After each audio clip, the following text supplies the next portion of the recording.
আসসালামু আলাইকুম রহমতুল্লাহি ওবারাকাতুহু।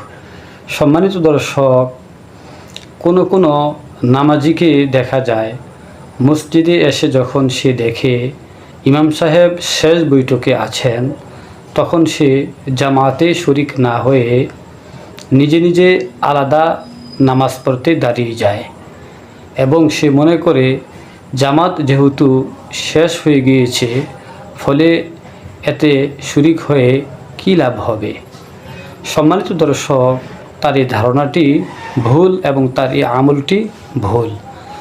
বরং এক্ষেত্রে সঠিক মাসআলা হলো, যদি কোনো নামাজি ব্যক্তি মসজিদে এসে দেখে ইমাম সাহেব শেষ বৈঠকে আছেন, তখন তার জন্য করণীয় হলো শেষ বৈঠকে জামাতে শরিক হয়ে যাওয়া এবং ইমাম সাহেব সালাম ফিরানোর পর দাঁড়িয়ে তার নামাজ পূর্ণ করে নেওয়া। কারণ যদি কোনো নামাজি ব্যক্তি শেষ বৈঠকেও শরিক হয়, তাহলেও সে জামাতের মৌলিক যে একটা সওয়াব, সেই সওয়াবটা সে পেয়ে যাবে। এই মাসালাটি ফাতাওয়া শামী সহ ফাতাওয়ার বিভিন্ন গ্রন্থে উল্লেখ রয়েছে।